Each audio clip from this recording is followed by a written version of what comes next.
A verdadeira face de Jesus. Estereótipos popularizados. Os estereótipos, com aparências europeias, retratados em quadros e imagens, popularizados e concebidos pela imaginação religiosa, com relação à fisionomia de Jesus e a sua cor de pele e cabelos, nada tem a ver com o Senhor Jesus Cristo descrito na única palavra que Deus nos deixou, a Bíblia. Fundamentos históricos e bíblicos. Considerando que o Senhor Jesus Cristo veio a este mundo em carne, tendo nascido na mesma tribo que o rei Davi nasceu, na tribo de Judá, como judeu israelita, sem mistura alguma com outra raça, com certeza, seus cabelos e olhos eram curtos e pretos ou castanhos escuros, e a sua pele era morena. Lembrando que, de acordo com o livro de Números, capítulo 6, só o homem ou a mulher que fazia voto de Nazireu, ou seja, separado ou separada, para serviços no templo por um determinado tempo, não poderia cortar o cabelo nos dias do seu nazireato. Quando oferecia voto ao Senhor, teria que rapar a cabeça e oferecer os cabelos como oferta ao Senhor. O Senhor Jesus Cristo nunca foi nazireu, até porque ele é quem é o próprio Senhor, Deus, o Filho, que recebia os votos, e não um homem pecador, pois nunca pecou. Portanto, ele tinha cabelos curtos. E o próprio apóstolo Paulo, inspirado pelo Espírito Santo, escreveu o seguinte: ou não vos ensina a mesma natureza que é desonra para o homem ter cabelo crescido? Mas ter a mulher cabelo crescido lhe é honroso, porque o cabelo lhe foi dado em lugar de véu. 1 Coríntios, capítulo 11, versículos 14 e 15. Portanto, tanto do ponto de vista racial, tendo vindo a este mundo, em carne, como judeu, quanto pelos textos lidos, sabemos que o Senhor Jesus Cristo nunca teve cabelos compridos, longos, olhos claros, azuis, verdes, nem pele branca. Agora, precisamos ver biblicamente se o Senhor Jesus Cristo tinha uma bela aparência. Vamos analisar detalhadamente, e ao final, veremos como o Senhor Jesus Cristo era verdadeiramente, de acordo com os textos bíblicos. Quem interpreta a Bíblia? Desde que converti-me ao Senhor Jesus Cristo, arrependendo-me verdadeiramente dos meus pecados e convertendo-me somente a Ele, ouvi alguns servos de Deus falarem algo que me fez acreditar mais ainda nas palavras que ouvia e de quem ouvia. A acertadíssima frase que sempre ouvia era: seja a Bíblia a sua própria intérprete. Isto mesmo. Esta é a regra principal da hermenêutica bíblica. Infelizmente, alguns teólogos não aceitam muito este ensino e até ficam irados quando são contraditos, mas esta verdade evita que falsos profetas forcem nas mentes dos fiéis seus próprios entendimentos. Antes, eu não entendia muito bem por qual motivo os crentes no Senhor Jesus Cristo levavam suas Bíblias para a igreja. Após a minha conversão verdadeira ao Senhor Jesus Cristo, que eu já acreditava de uma forma completamente divergente das Escrituras, em virtude de dar crédito ao que era ensinado pela minha antiga religião, compreendi completamente porque o crente deve levar sua Bíblia para a igreja, e passei a sempre fazer o mesmo. Há dois motivos. O primeiro é como forma de testemunhar diante daqueles que nos veem com a Bíblia que nós a amamos. Segundo, é para conferirmos, em tempo real, se o que o pregador está afirmando consta mesmo na única palavra que Deus deixou para falar ao homem, qual seja, somente e tão somente, a Bíblia. Um exemplo até extra-religioso é o fato dos que amam o futebol andarem sempre com a camisa padrão do seu time, e fazem questão de mostrar a todos, sentindo-se até muito felizes por isto. E ainda passam até o dia todo discutindo sobre jogos e campeonatos.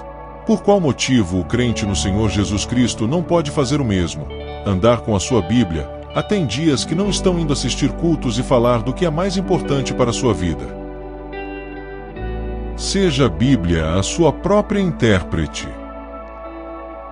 Grande parte de renomados e respeitadíssimos grandes teólogos desrespeitam a regra principal da hermenêutica e defendem uma interpretação completamente discordante de muitos textos bíblicos, incluindo o que transcreverei a seguir.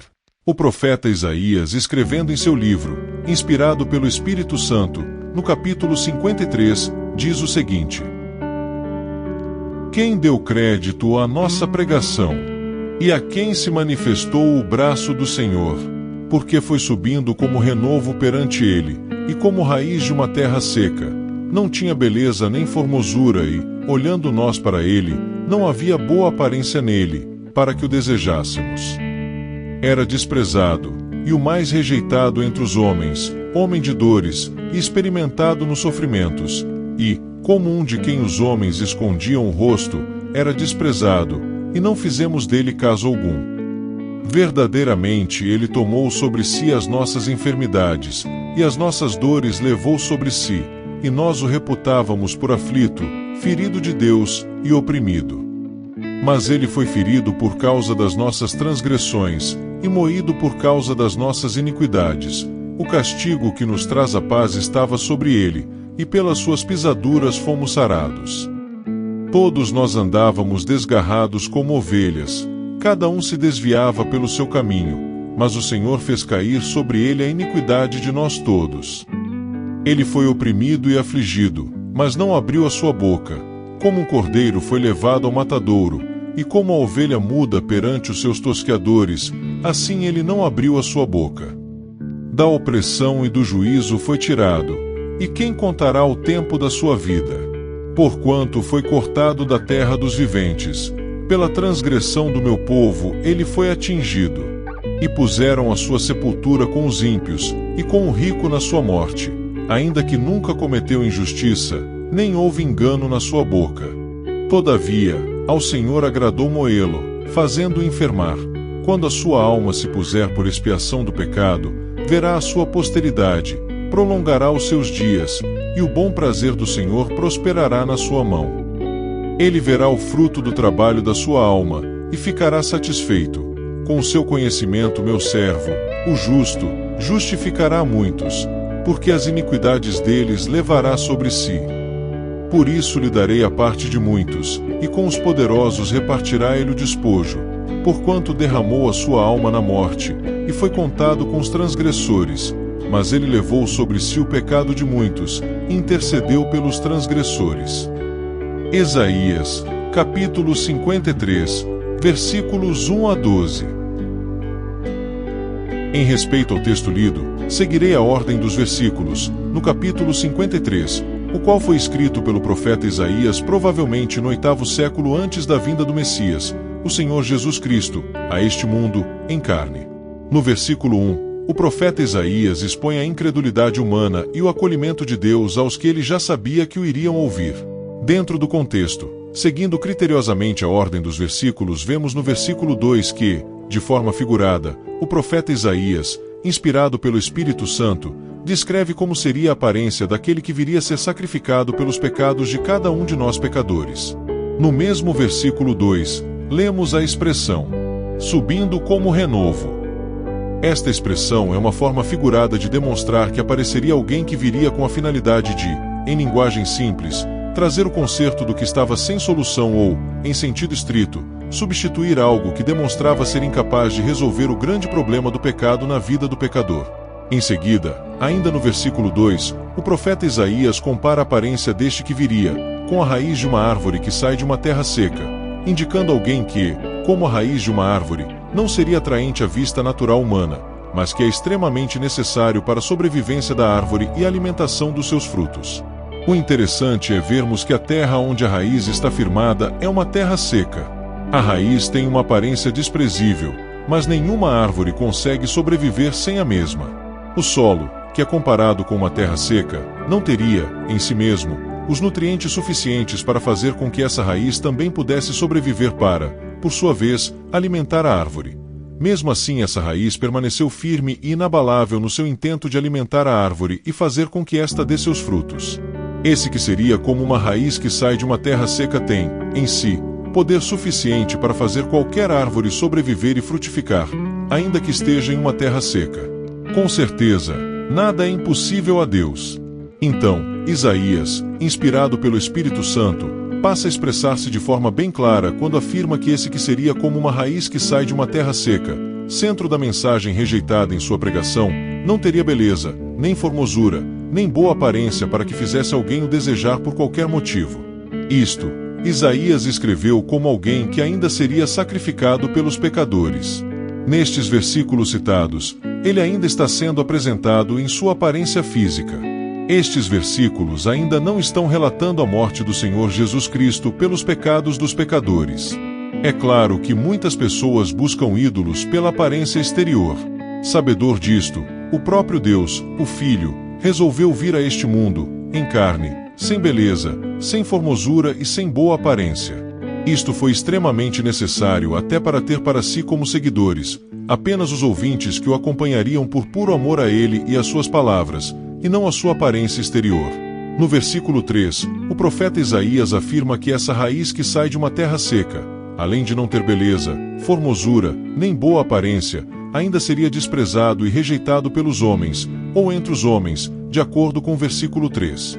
Com certeza, isto aconteceu de tal forma que não apenas os judeus incrédulos o desprezaram, rejeitaram e perseguiram, mas os próprios discípulos o estavam abandonando, conforme está escrito no Evangelho segundo escreveu o apóstolo João, no capítulo 6, versículos 60 a 67. Além de tudo era, e ainda é, na realidade, desprezado e rejeitado pela grande maioria das pessoas. No mesmo versículo 3 vemos que ele seria experimentado nos sofrimentos, o que realmente aconteceu. O versículo 4, do livro do profeta Isaías, no capítulo 53, afirma que esse mesmo que veio ao mundo, em carne, como uma raiz que sai de uma terra seca, sem beleza, sem formosura e sem boa aparência, rejeitado e desprezado pelos homens, tomou sobre si as nossas enfermidades e as nossas dores. A partir daqui, o texto relata o que aconteceria com o Senhor Jesus Cristo, com a sua morte e o seu sangue sendo oferecido como único pagamento por todos os nossos pecados. Portanto, o texto é claríssimo em relatar que o Senhor Jesus Cristo não é, fisicamente e facialmente, um homem de bela aparência. Como podemos provar que o capítulo 53 do livro do profeta Isaías refere-se ao Senhor Jesus Cristo? Não apenas pelos relatos proféticos aqui expostos, como também o livro de Atos, no capítulo 8, versículos 26 a 40, comprova que Isaías refere-se ao Senhor Jesus Cristo. Veja: E o anjo do Senhor falou a Filipe, dizendo: Levanta-te, e vai para o lado do sul, ao caminho que desce de Jerusalém para Gaza, que está deserta. E levantou-se, e foi, e eis que um homem etíope, eunuco, mordomo-mor de Candace, rainha dos etíopes, o qual era superintendente de todos os seus tesouros, e tinha ido a Jerusalém para adoração. Regressava e, assentado no seu carro, lia o profeta Isaías. E disse o Espírito a Filipe: Chega-te, e ajunta-te a esse carro. E, correndo Filipe, ouviu que lia o profeta Isaías, e disse: Entendes tu que lês? E ele disse: Como poderei entender, se alguém não me ensinar? E rogou a Filipe que subisse e com ele se assentasse. E o lugar da escritura que lia era este: Foi levado como a ovelha para o matadouro, e, como está mudo o cordeiro diante do que o tosquia, assim não abriu a sua boca. Na sua humilhação foi tirado o seu julgamento. E quem contará a sua geração? Porque a sua vida é tirada da terra. E, respondendo o eunuco a Filipe, disse: Rogo-te, de quem diz isto o profeta? De si mesmo, ou de algum outro? Então Filipe, abrindo a sua boca, e começando nesta escritura, lhe anunciou a Jesus. E, indo eles caminhando, chegaram a uma certa água, e disse o eunuco: Eis aqui a água, que impede que eu seja batizado? E disse Filipe: É lícito, se creis de todo o coração. E, respondendo ele, disse: Creio que Jesus Cristo é o Filho de Deus. E mandou parar o carro, e desceram ambos à água, tanto Filipe como o eunuco, e o batizou. E, quando saíram da água, o Espírito do Senhor arrebatou a Filipe, e não o viu mais o eunuco, e, jubiloso, continuou o seu caminho. E Filipe se achou em Azoto e, indo passando, anunciava o Evangelho em todas as cidades, até que chegou a Cesareia. Atos, capítulo 8, versículos 26 a 40. Diferentemente dos critérios adotados pela maioria das pessoas com relação ao julgamento de indivíduos de acordo com as aparências exteriores, Deus sempre tratou o homem pelo que ele vê interiormente em cada personalidade e coração. A beleza do Senhor Jesus Cristo, propositalmente, não foi demonstrada por porte físico ou facial, pois como o próprio Deus disse, segundo está escrito no primeiro livro de Samuel, no capítulo 16, versículo 7, porque o Senhor não vê como vê o homem, pois o homem vê o que está diante dos olhos, porém o Senhor olha para o coração. As palavras proferidas pelo Senhor Jesus Cristo e sua forma de proceder sempre demonstraram sua indescritível e inigualável beleza. O Senhor Jesus Cristo, como Filho do Deus vivo, poderia ter escolhido vir a este mundo como o homem mais belo, visualmente, de todas as épocas. Pois, o que seria impossível para Deus, o Filho? Ele, propositalmente, quis vir a este mundo sem beleza física e facial, pois, como já falei, ele não está interessado em ter para si homens e mulheres que o sigam por admiração ao seu porte físico ou beleza facial, mas em quem esteja bem atento às suas palavras de amor e salvação. Deus não precisa de admiradores para continuar sendo o que sempre foi. O motivo da vinda do Senhor Jesus a esta terra é único, e está registrado no Evangelho segundo escreveu Lucas, no capítulo 19, versículo 10, que diz: porque o Filho do Homem veio buscar e salvar o que se havia perdido. Se houvesse algum outro motivo para o Senhor Jesus Cristo ter vindo à terra em forma corporal, como homem, a não ser tão somente buscar e salvar o perdido, teria destruído, com o seu poder divino, todas as pessoas que o afrontaram e rejeitaram. Ao contrário, ele disse o seguinte, com relação aos seus algozes: Pai, perdoa-lhes, porque não sabem o que fazem. Estas palavras estão registradas no Evangelho segundo escreveu Lucas, no capítulo 23, versículo 34. Deus não está implorando às pessoas que se convertam ao Senhor Jesus Cristo. De forma nenhuma. Ele exige que todos os pecadores, em todo lugar, se arrependam e se convertam. Ele está dando uma oportunidade a cada um de não ir passar a eternidade no fogo eterno. Veja. Porém o Senhor disse a Samuel: não atentes para sua aparência, nem para a grandeza da sua estatura, porque o tenho rejeitado. Porque o Senhor não vê como vê o homem, pois o homem vê o que está diante dos olhos, porém o Senhor olha para o coração. 1 Samuel, capítulo 16, versículo 7.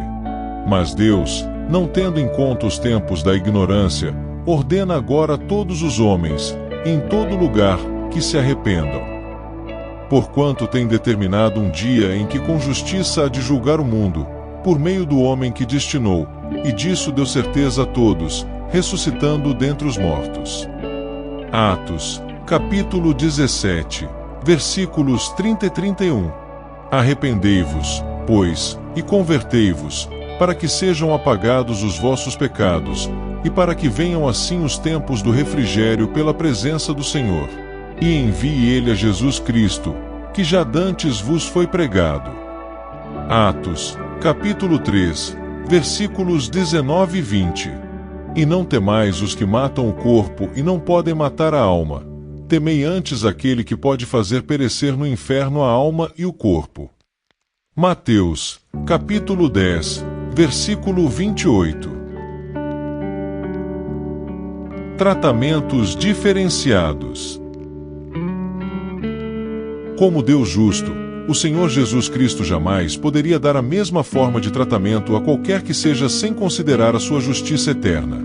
Caso ele fosse tratar e julgar aos homens de acordo com os merecimentos de cada um, com certeza ele teria destruído a todos, como ocorreu com o dilúvio sobre a terra, onde apenas a família de Noé foi salva. Mas, a família de Noé mereceu a salvação? Com certeza não. Então por que Deus salvou a família de Noé? Simples de entender. A família de Noé foi a única que deu ouvidos aos conselhos de Deus. Deus estava disposto a livrar até toda a terra se todos ouvissem a sua voz e atendessem ao seu aviso e chamado ao arrependimento. Infelizmente são poucos os que ouvem e atendem o seu chamado ao arrependimento e conversão verdadeiros.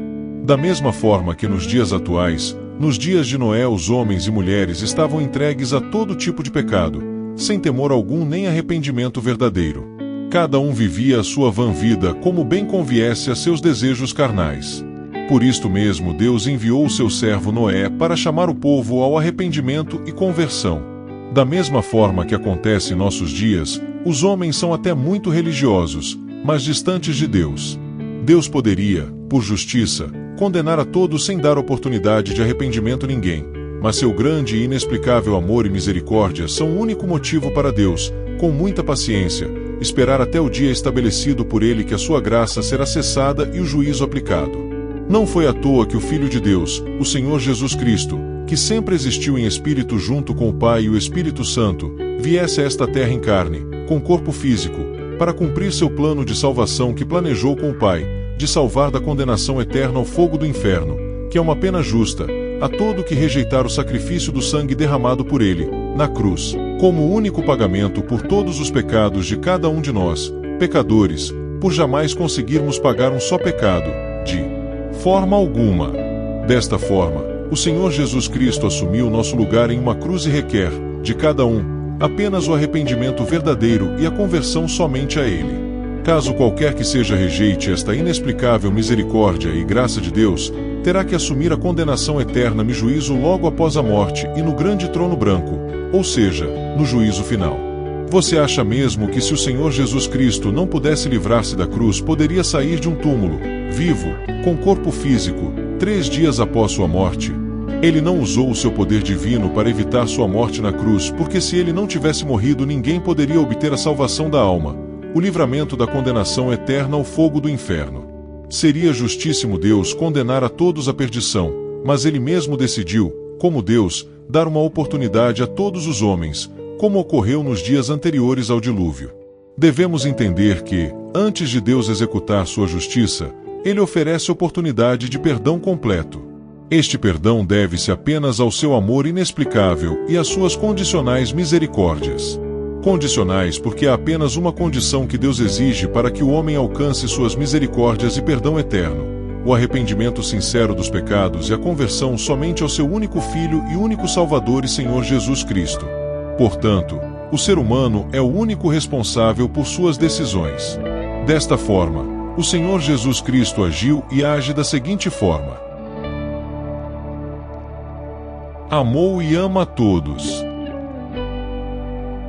Porque Deus amou o mundo de tal maneira que deu seu Filho unigênito, para que todo aquele que nele crê não pereça, mas tenha vida eterna. João, capítulo 3, versículo 16. Por isto o Pai me ama, porque dou a minha vida para tornar a tomá-la.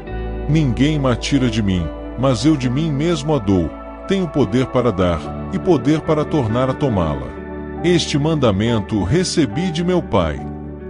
João, capítulo 10, versículos 17 e 18. Porque isto é bom e agradável diante de Deus nosso Salvador, que quer que todos os homens sejam salvos e venham ao conhecimento da verdade.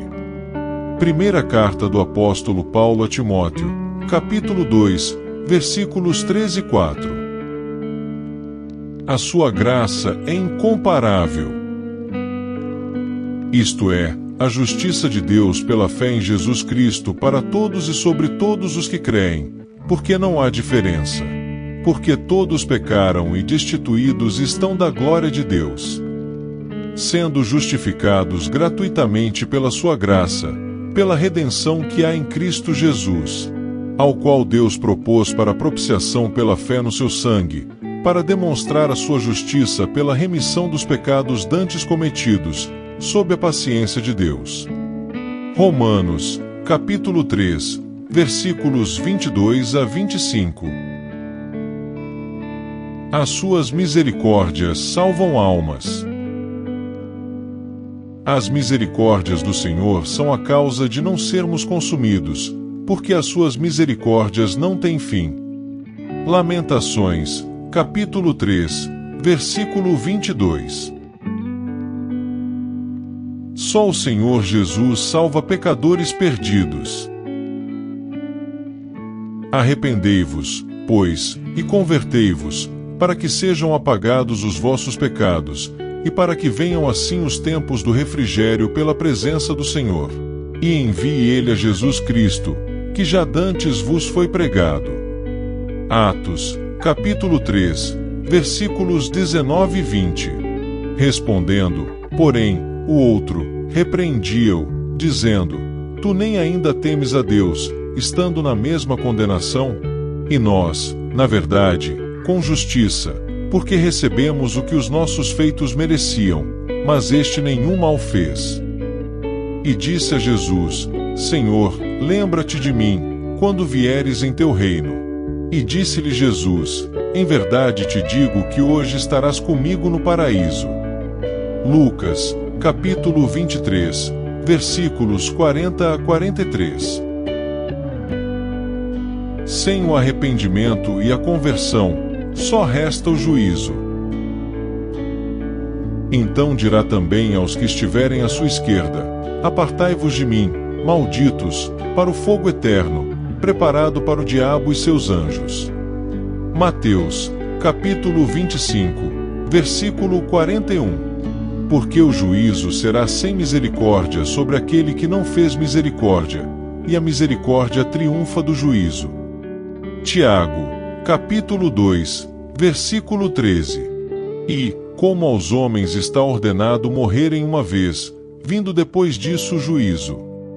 Hebreus, capítulo 9, versículo 27. E a morte e o inferno foram lançados no lago de fogo. Esta é a segunda morte. Aquele que não foi achado escrito no livro da vida foi lançado no lago de fogo. Apocalipse, capítulo 20, versículos 14 e 15. Não creia mais no Jesus do comércio religioso, das esculturas e quadros com fisionomias europeias, de olhos azuis ou verdes, com pele branca e beleza facial fabricada pelas artimanhas e ambições religiosas e humanas. Creia no Senhor Jesus Cristo da Bíblia, como já vimos no texto de Isaías, capítulo 53.